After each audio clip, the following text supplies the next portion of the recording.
So how's everybody doing? Good. Only have given you 7 million things to think about, and I'm sure that over lunch there were probably a few others.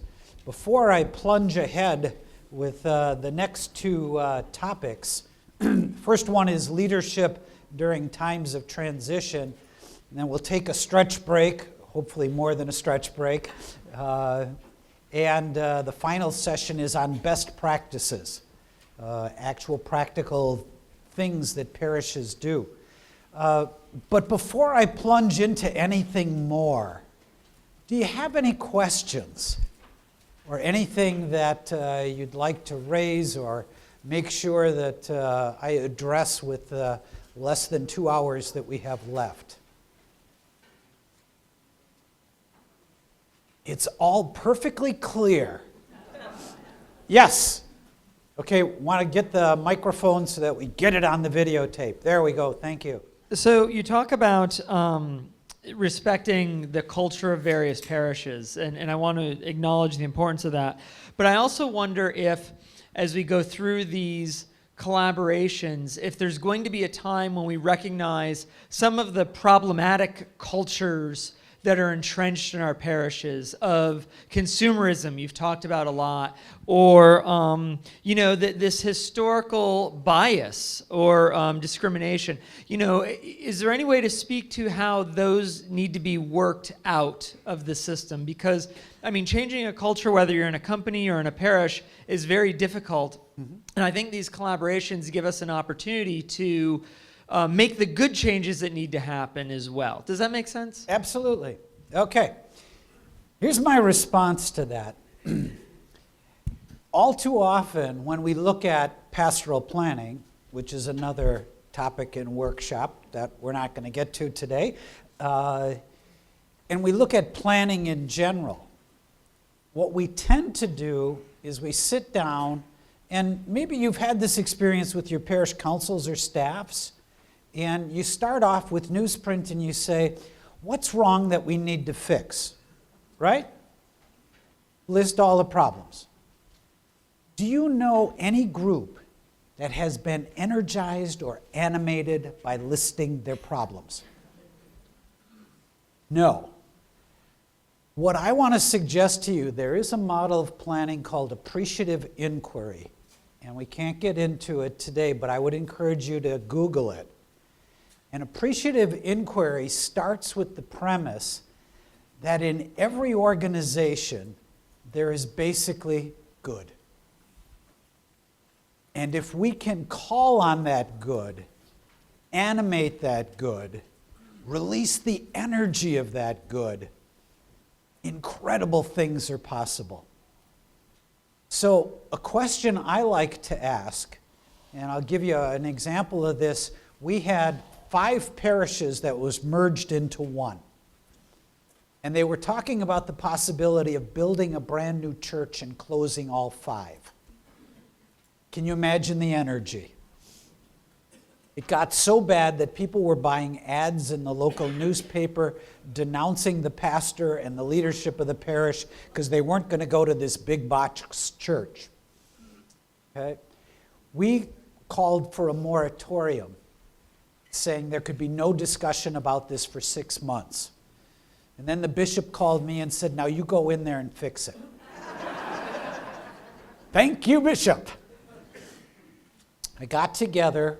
It's a group of about 40 people, 5 or so from key leaders from each of the 5 sites.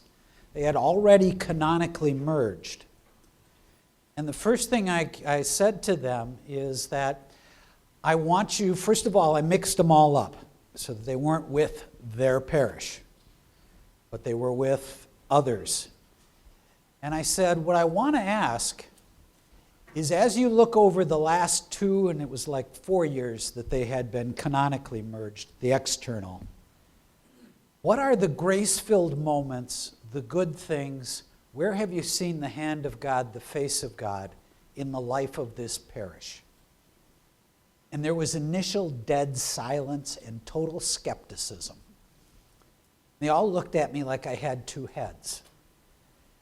And then I said, The next thing is that I want to set up a competition. So it would be a room like this, and I want to see which table can come up with the most positive things that have happened. And it always starts slow. You can try this with your own pastoral councils, staff meeting, whatever. People aren't quite sure what to share, but very quickly, because when you talk about the hand of God, the face of God, you're touching the Holy Spirit and releasing a power and energy that is unbelievable. And you can feel the energy grow in the room as people start sharing the stories of faith. So after I gave them 20 minutes to do this sharing, I then said, okay, which table had the longest list? One table had 27 things. I said, well, now read your list. And on newsprint, I wrote them down. And I gave them a prize, which was a special stewardship pencil. It's the symbol. It's a symbol. It's important. What was amazing was I then turned to the rest of the groups and I said, did they miss anything? Before we were done, they listed 62 things. Peter Drucker says the essence of leadership is to align your strengths in such a way that your weaknesses become meaningless. Say that again. To align your strengths in such a way that your weaknesses become meaningless. After we had this list of 62 things, I turned to the group and I said, as you look at this list, what do you think? And you can't plan this stuff. Person raised their hand, got up and said, when we were 5 separate parishes, we never could have accomplished everything that we are now. It's possible. I wouldn't focus on your challenges as much. I would focus on building the greater community, the greater good, and seduce them along. Okay? Because the more you shine light on that negativity, the more it's going to grow than if you focus on the positive and go with that positive energy and strength. Okay? Anything else that anyone wants to raise before we plunge on? Okay, then we're going to talk about one of my favorite topics, change. How many here love change? Okay, we've got some. All right. Overview. First, we're going to talk about you and change. Because it has to start with you. You're the leaders. We're going to talk about facilitating it, change, transition, transformation, some models. We're going to talk about conflict. I love conflict. How many love conflict? Yeah, okay, not so many. All right. Healing and forgiveness. There's a topic. Now, all of these could be day-long workshops. So, to pastorally lead means things are going to change. Jim Collins, business writer, wrote a book, Good to Great. I don't necessarily recommend it, but the thesis is wonderful. He says the biggest barrier to greatness is that things are good. Okay? As long as things are good, why change to greatness? And so that's when we get into maintenancy and we fall into our ruts. Everyone knows the 7 last words of the church. Do you know what those are? We have always done it that way. When we're talking about multiple parish ministry, you can't. We've always done it that way. There has to be some accommodation, some changes. There's a big difference between change, which is a shift from one situation to another. As I said earlier this morning, change is easy. You can send out a letter and say, it's changed. It's no longer the same. Put out a decree, whatever. That isn't real transition, though. Transition is the internal process that a person goes through when they come to terms with change. That takes much more time. How many of you have heard of the stages of grief? Okay, you're all good pastoral leaders. You've received training in that. It applies here. How many of you know that grief can't be rushed? Okay, it applies here. Transition is a process that takes more time. When we talk about transformation, that's even more challenging. It's a journey to new and better places than has been previously imagined or envisioned.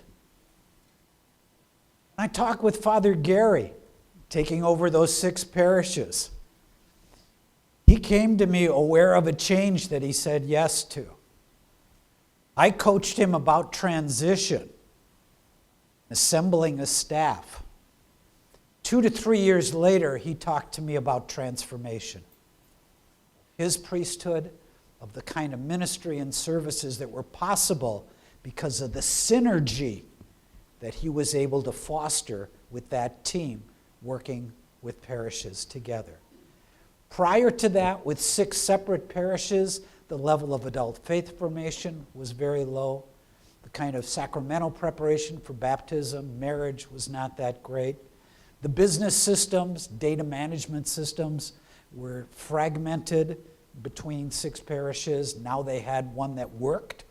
And you could actually get a financial report on a monthly basis that balanced. Some of you know what those challenges are. So there are possible. An observation, change is easy. Transition, transformation takes a lot more time and patience. And if nothing else that you remember is patience.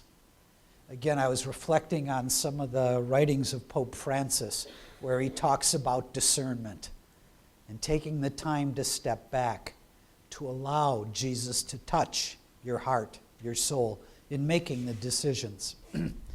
What about you and change? Okay? There are 2 types of people, kind of. One is a pioneer. They love change, always cutting out across the country, new possibilities. They just can't stand being stuck in a rut. The other extreme are settlers. And we have a lot of settlers. People who want to find a spot, settle down, get cozy, and have no need to journey out. Now, which are you? On a scale of 1 to 5, with 5 being the pioneer and 1 settler, where would you rank yourself? Everybody got a number in mind? The count of 3, I want you to hold up a hand and show me how many fingers. Remember, 5 is the pioneer, 1 is the settler. So, hands up, ready, set. What do we got here? Look at the diversity. What do you think you're going to find in your parishes? A lot of ones. A lot of ones. And when you start to facilitate change, you not only run into, the 7 last words, you also run into the cave dwellers. Do you know about the caves? These are Catholics against virtually everything.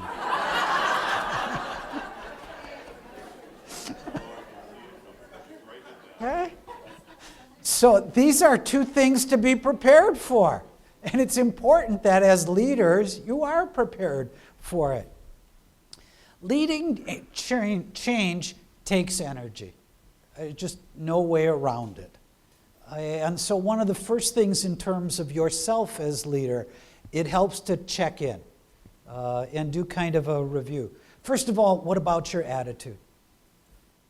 If you're going into this like, oh gosh, this is the worst thing, I'd rather have a root canal. It is going to be the worst thing because you're going to focus quickly on the negative and you're not going to see the possibilities. And so, again, if you're going in kicking and screaming, Think about that. Take a step back because the energy is going to get drained from you fairly quickly. What about your own self-care? Physical. What's my energy level? Do I have a social support network? Place where I can let off steam? Peer support groups, peer ministry groups. Mental. Am I learning, keeping alive? Spiritually. Am I in touch with the Lord? Do I have discernment as a key tool? Just one quick story on the physical. 3 years ago, after not doing real well, first time in 8 years went to a doctor. Not a good role model on this. Of course, I was read the Riot Act and told, how long did I want to live? Weird set of circumstances. Our diocese had a health fair. I won the grand prize. Grand prize was 6 months at a health spa with a personal trainer. My staff, who told me about my winning the prize, because I had left the health fair early to go get a drink with friends, told me, you won this prize, who are you going to give it to? Because you'll never use it. Well, that ticked me off. Hooked my male macho self-image. And so I did go in, and they gave me Samantha. Samantha put me through all these tests and things like that, then sat down at a laptop to type in all my data, and all of a sudden went, I go, whoa, what is that? She said, oh, it's nothing. I didn't mean to do that. I said, yeah, but that's my numbers. And you went, she said, well, it's a medical term. It doesn't mean anything. I go, whoa, time out. What's this medical term? She says, well, again, she says, well, technically, according to the chart, you are obese. Well, that wasn't a real nice thing to say. And I said to her, well, how many pounds would I have to lose in order to not be in that category? And with a straight face, she looked me in the eye and she said, we don't like to set goals that high.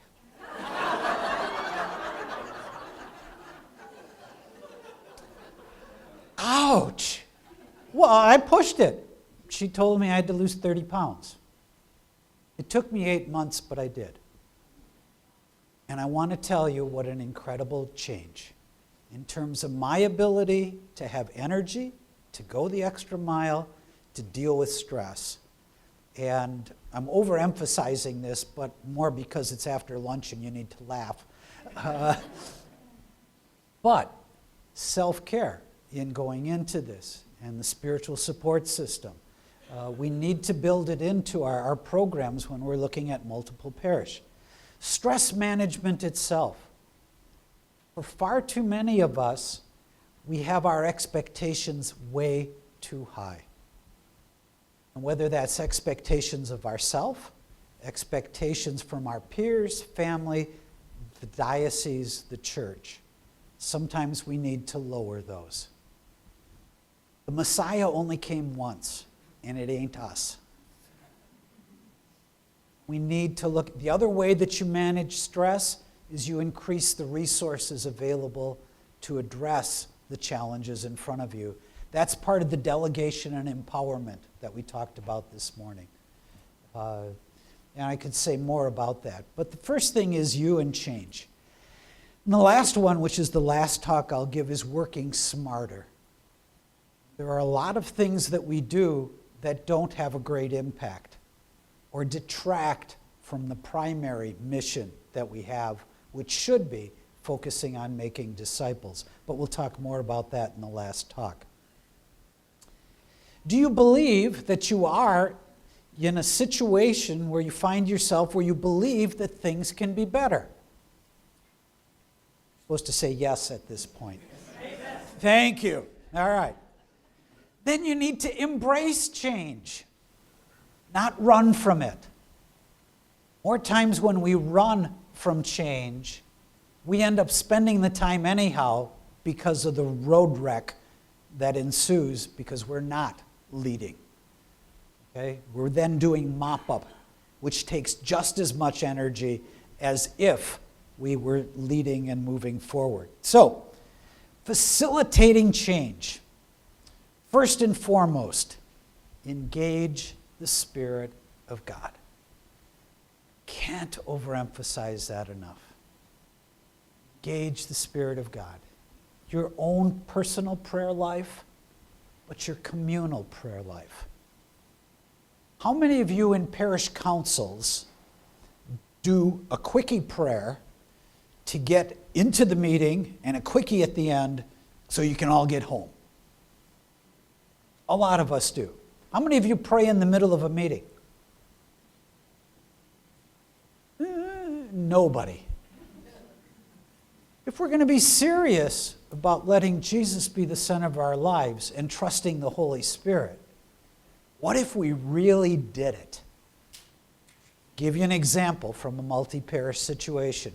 2 parishes, 1 pastor, they have 1 rectory they're not going to use. Parish council is meeting, and they have the idea that the rectory that isn't going to be used, what if we rented it to a family, generated some income for the parish? Good idea, right? Came to the meeting and somebody said, guess what? I just talked to the corrections people, and they're looking for a transition house for people who are leaving the local jail. Could we rent the rectory to them? Can you imagine the energy in the room? I mean, these are offenders in our neighborhood. Somebody had the courage to say, I think we need to consult the master. And I suggested, because I had taught them, set 1 chair aside for Jesus. If Jesus was sitting there listening to this conversation, let's take 2 minutes in silence and consult the master. And you could see on people's faces, it was like, oh no, not the Jesus prayer.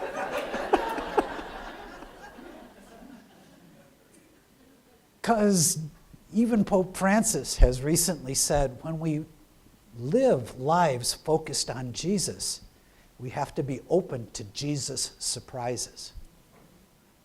This is a community who, after prayer, got a Jesus surprise. And they did make the decision. Now, with a lot of provisos, and we can exit this in 6 months and we'll try it. This is now a source of pride for this parish, because they're living the gospel radically, doing what Jesus would have wanted. And it became a source of pride for the whole parish. So engage the Spirit. I can't overemphasize that throughout your decision-making process. Facilitating change begin as soon as possible. I mentioned this morning that if you know a marriage is coming, start dating now. Start talking with your parishioners, about the future collaborative. I don't know if you know in advance who's going to be in your collaborative, but regardless, if you know it's one of 3 parishes, start building relationships now and looking at possible things you can do together. The remote preparation is very important. I have facilitated, I don't know how many of these through the years, and I know communities that when I come to help are ready to go. It's like, well, we've been talking about this forever. We're not crazy about the fact that we have to share a pastor, but let's make the best of a less than ideal set of circumstances. And you can go to work. Parishes that haven't done remote preparation, when I come in, it's like, well, who made this decision? Where'd this come from? And some of the resistance and anger, and instead of going to work, you've got to work through the grieving process and take much more time. So remote preparation, really important. As we said this morning, and I don't want to reemphasize that, build relationships and trust first. Don't go headlong into change without taking the time to build relationships, get to know one another. Engage all, emphasis on the all, who will be impacted by the change. Communicate, communicate, and communicate some more. Put notices in bulletin, have little talks after communion by people from the planning transition committee. Ideally, there's a transition committee. Engage everyone. I have seen change processes or linkages or collaboratives where they've done an excellent job working with the pastor, working with the parish council, but they never talk to the person in the pew. And then are surprised when all heck breaks loose. Okay? And the diocese is saying, well, but we collaborated, but it was just with leadership. It's got to get to the parish parishioner level in order for the transition to be a fairly smooth one. Place the need in context. What's happening around the diocese, around the country? In my diocese, I'm very blessed in a crazy way that our cathedral is linked with another parish. So for years, when I go into a parish and they say, well, why are you picking on us? Have you heard that line? You know, those who are early into it? Well, I can say, look, even the cathedral doesn't have its own pastor. And somehow they have made it work. Given everyone knows how very different the cultures of those two communities are. Around the country, this is becoming increasingly normative. I gave you some numbers on that. Build a good case statement. Change statement. Why is it necessary? How could it help the mission? Now, this is hard for people to see. We've always been this way and everything's been hunky-dory. It's hard to see how sharing resources with another community, really could create a synergy, a new set of possibilities. What other options were considered? There were other options, let them know, so they don't have to spend a lot of time suggesting those. And also the rationale for what went into the decision. What are the parameters and values? I'll give you an example. In our diocese, we have a policy that says no priest with the Saturday evening and Sunday can say more than 4 masses. Now, in some dioceses, the priests fall off their chairs at this point because they can barely think about doing more than 2 or 3. Ours are 4.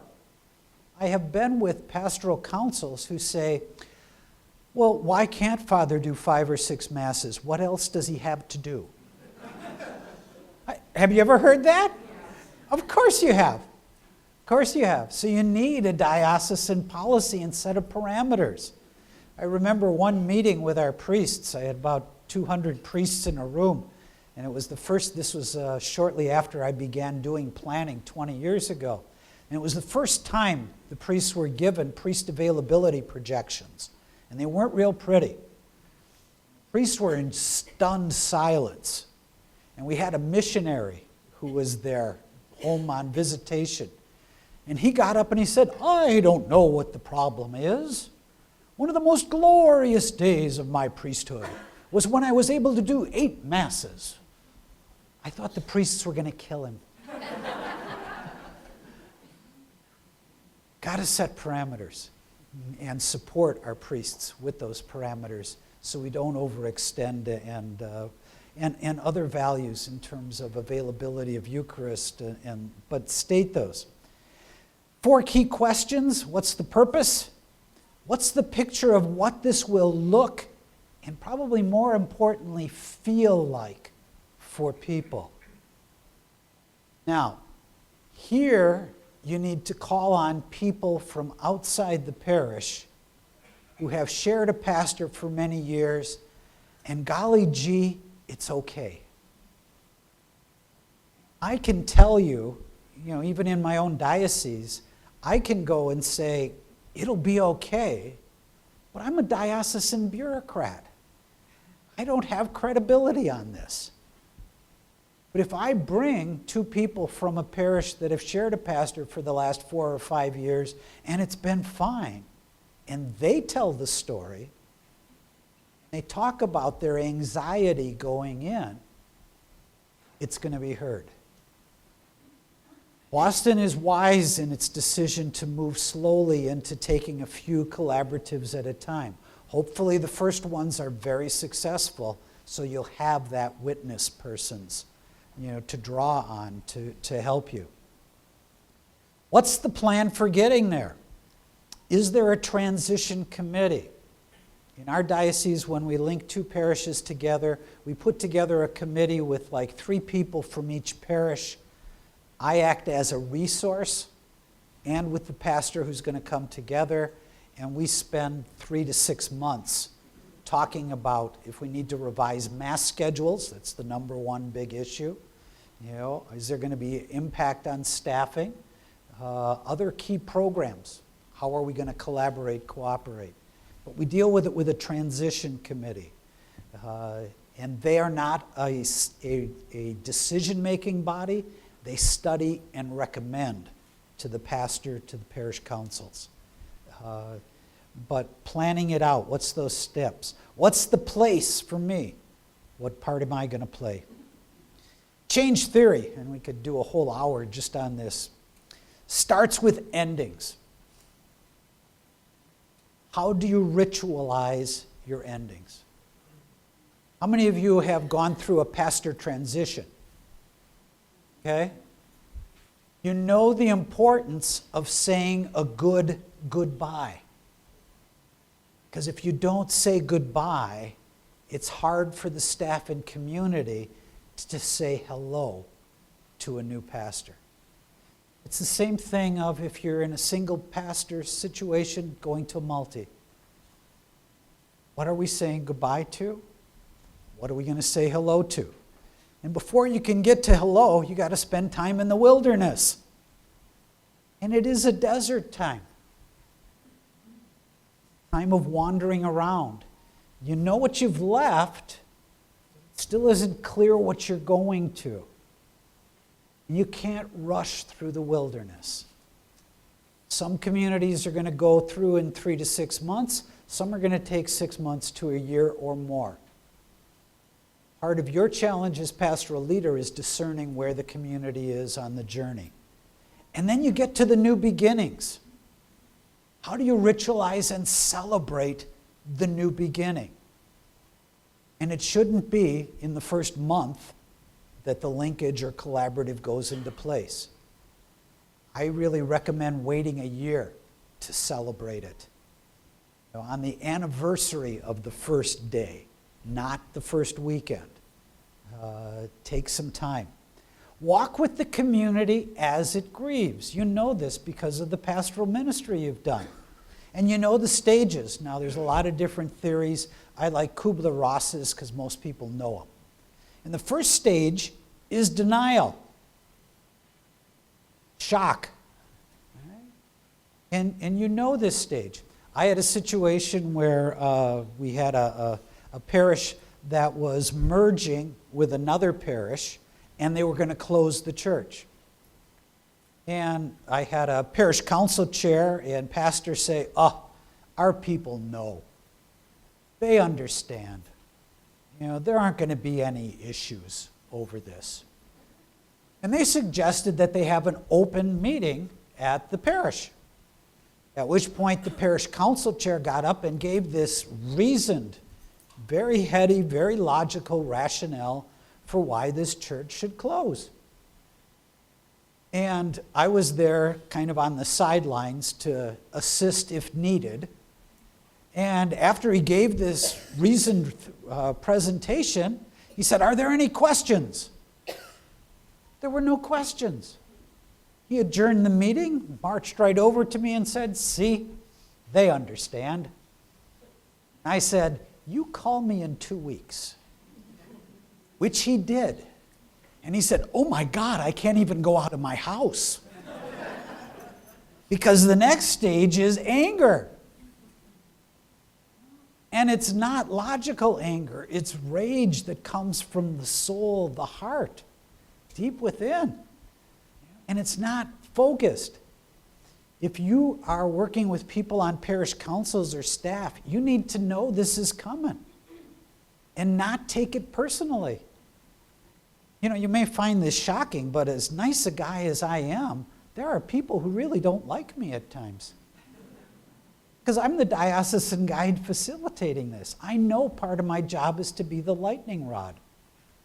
And the worst thing you can do with people who are angry is to say, oh, nice Catholics like you shouldn't be angry. Got to let them get it out of their system. They got to be heard, listened to. Because the next stage then is bargaining. You don't change this, I'm going to become a Buddhist. Or yes, we'll share as long as the office and pastor lives in our parish. Or if you don't change this around, there's going to be no contribution to the archdiocese for their annual. There's this whole flood of lists. You've heard all of these, okay? And it's part of the bargaining stage, and you got to let people come up with these things and look at them and let them get them out of their system. Give them a chance to express them even, but get it out. Stage 4, depression. Doesn't matter what we think, the archdiocese is going to do what it wants anyhow. Have you heard this? Okay, you've been through these stages. A lot of people get trapped in this one. This is the wilderness zone, using that other theory. And we need to love people through these stages. Pastoral leaders, how do we love them through till we get to acceptance? Of course, the tough thing with this is with the community, you have some people who are ready to embrace change, move forward. They're the pioneers. They're the business people who are saying, this is only a building, what difference does it make? Versus those who are deeply entrenched in generations, have worshiped in that sacred space. So how do you stay in touch with the community and walk with them through the stages is a key question for you. Allow that sufficient time for the community and for yourself.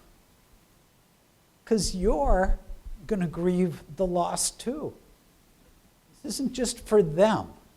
This is also for you as a community of faith, to be clear. There's going to be conflict. Here's one model, and again, we could spend the whole day on this.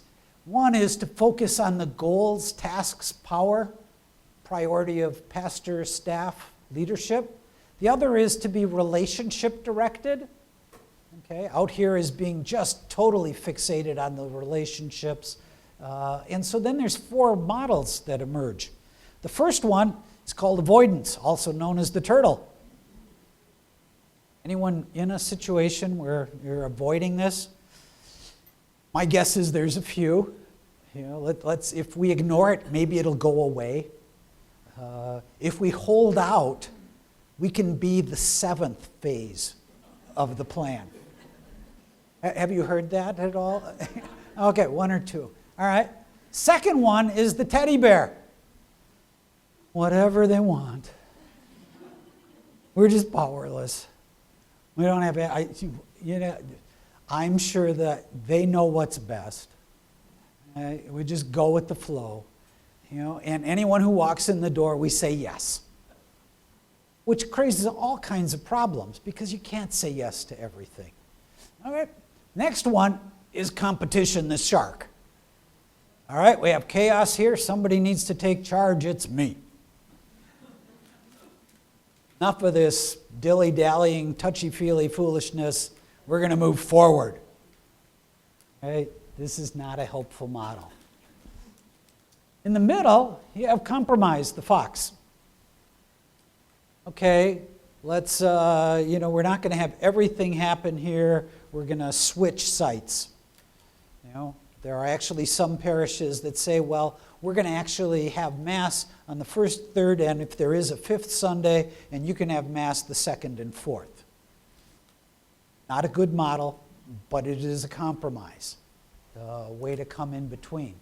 The goal is collaboration, the owl, and taking the time. Hopefully your processes will allow you the time to give people a chance for input, for comment, for being part of the process. We could spend a lot more time on this. Resistance. Count on it. As big as the proposed change, that's how big the resistance is going to be.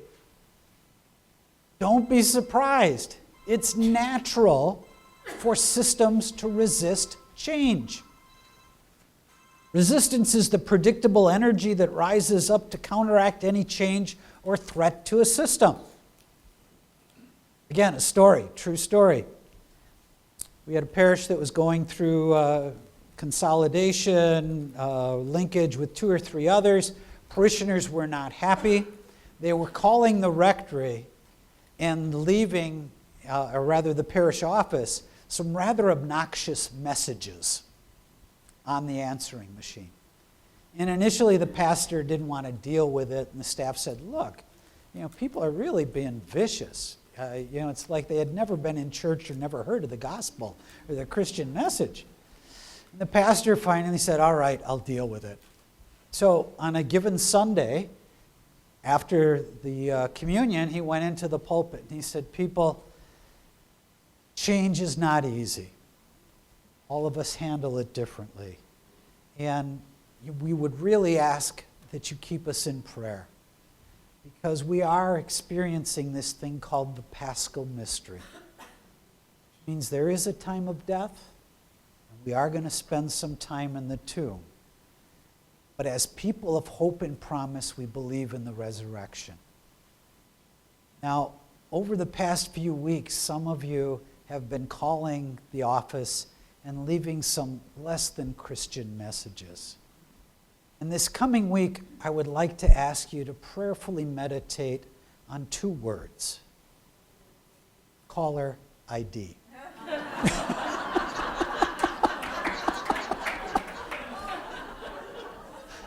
Isn't that great? But still, a great message on so many levels. That's what we're talking about here, is the Paschal Mystery. And the more that we can frame that and help people realize that that's what this is in some instances, and that there is the promise of resurrection for those who believe in the Christian message. Why do people resist? First of all, fear of loss. The quicker you can explain to them, you're not losing, not closing the church. This isn't the first step to eventual closure, because that comes in people's minds real quickly. Let them know that as much as possible, the Anyabuya festival is still going to go on. I'll explain that later, perhaps. The why is not explained. Change imposed is change opposed. Why? Why is this necessary? We've had a decrease in the number of priests. We've had demographic shifts. The church has new needs in other parts of the territory. And how do we make the best use? How are we good stewards of the personnel and resources we have for the mission? Can't see the benefits, low tolerance. Don't trust the leaders. This is a big one. It's key, and as I suggested before, that when we're facilitating change, I not be the leader, probably you not be the leader. If you can form those transition committees, and you have key, respected members of the parish who have gone through the process and who can stand before the community at an open meeting or Sunday and say, look, I've been on the committee. We've been studying, working on this for 6 months. We went through various models, various options, various possibilities. I think we've come up with the best under the circumstances. Do you have any questions? That credibility goes much farther than if it's the pastor or a diocesan staff person, because they're real people who you relate to. And if the person is comfortable saying, yeah, I'm going to be available after Mass, come ask me questions, it goes a long way. Do you trust the people? How do you respond? Transparency and openness. Worst thing you can have is a special committee that meets behind closed doors and makes decisions without anybody knowing who's on the committee or what they're talking about. If you have this transition committee, there should be just a summary in the bulletin of what they talked about at every meeting. Their names should be listed so that if anyone in the parish has an issue or you hear that rumor, there's all kinds of wonderful rumors that evolve here. Have a place to check it out. Compassionate listening. Somebody comes at me and they are angry. They're not going to hear a thing I have to say until they're convinced I've heard what they said first. So I've had those kinds of people come at me all the time in different capacities working for the diocese. It's important for me to practice active listening. Say, okay, I want to hear you. I want to make sure I heard you correctly. Are you saying X, Y, and Z? Till they say, yes, I got it, I don't even try giving a response. Then when it's my turn to respond, I can say, hey, I gave you a chance. Could you afford me the opportunity to share my thoughts? And then let's talk further. And 9 times out of 10, that works. But compassionate listening. Emphasize vision. What's our vision for all of this? Hopefully it's the mission of God. It's the mission of Jesus. Focus on facts, not just the emotion. Note alternatives, anticipated outcomes, both if the change is made and if it wasn't made. I'm also working with the Archdiocese of New York on their reorganization. Archdiocese of New York is subsidizing parishes to the tune of $44 million a year. That's not sustainable. Cardinal Dolan has said that he does not want to be a shepherd of museums. There are several parishes that have seating capacities of over 1,000 that have less than 100 people who come to Mass on Sunday. Is this being good stewards of the gifts and resources entrusted to us for the mission? So, assess depth size. Will change alienate more than it could help? This is a tough question. Sometimes it's important to take 2 steps forward and 1 back, and wait another day to try to take 2 steps forward and maybe 1 back. But this is part of that prayerful discernment process. Ritual, as a pastoral tool, helps people deal with the deep and profound matters of the heart, soul, guts, emotion that often accompany change. Example I'll give you here. Good friend of mine was one of our parish life coordinators, and the parish was going through significant reorganization, possible closure. She shared with me that she had also experienced in her life the experience of divorce. Very profound, very difficult. And she needed the help of a counselor, therapist to help her deal with that heart pain, is what she called it. She said, when we're working with faith communities, we're dealing with a pain which is much deeper. And she called it soul pain. The only thing that ministers to soul pain is ritual. The heart, the soul of people. We need to ritualize our closings, our transitions, our new beginnings. Okay? Touches the heart, the soul. There are many rituals. The ritual of the conference table. As you have your transition committee meeting, do you light 2 or 3 candles representing each community? Do you have a picture of them in the center of the conference table? How do you ritualize the respect? The rituals of closing. I will share one and just listen to your heart. When you look at closure, what should the final liturgy look like? The best that we have and have utilized, the bishop is present. He talks about and prays, first of all, over the stations of the cross, and thanks God for all the times that we have reflected on the Paschal mystery. And then one of the stations is taking off the wall and processed out. Goes to the baptismal font, gives thanks for all the Catholics, all of the Christians who were baptized, who came into this church, blesses the community, and then the font is taken out. Go to the ambo, okay?